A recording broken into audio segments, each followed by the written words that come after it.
कुछ चीज़ें समय नहीं बताती, वो यादें संभाल कर रखती हैं।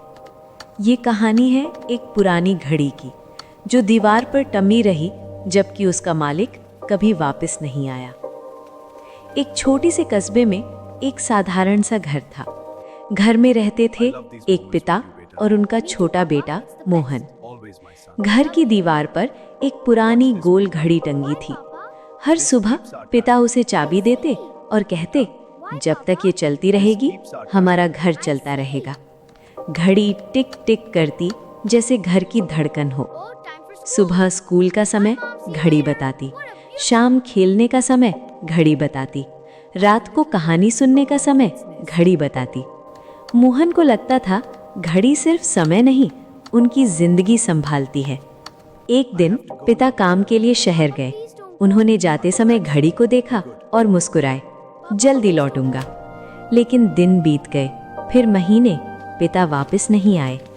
घर में खामोशी फैल गई, पर घड़ी अब भी चल रही थी, टिक टिक टिक। माँ अक्सर घड़ी को देखती और आंसू पोंछ लेती।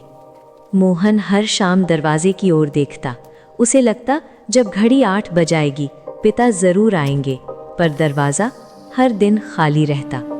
साल गुजर गए, घड़ी पुरानी हो गई पर बंद नहीं हुई। एक दिन घड़ी अचानक रुक गई। पूरा घर चुप हो गया। मोहन घबरा गया, जैसे उम्मीद रुक गई हो। वो स्टूल पर चढ़ा और पहली बार खुद घड़ी में चाबी भरी।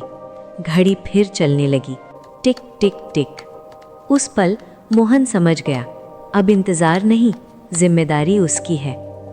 समय बीतता गया, मोहन बड़ा हो गया। हर रविवार वो घड़ी में चाबी भरता, जैसे पिता की परंपरा निभा रहा हो। एक दिन उसने धीरे से कहा, आप नहीं आए, पर आपने मुझे रुकना नहीं सिखाया। घड़ी चलती रही, जैसे जवाब दे रही हो। जिंदगी में कुछ लोग चले जाते हैं, लेकिन उनकी सिखाई आदतें हमारे अंदर चलती रहती हैं। और याद रखना, समय कभी नहीं रुकता, पर जो आगे बढ़ना सीख जाए वही सच में जीना सीखता है।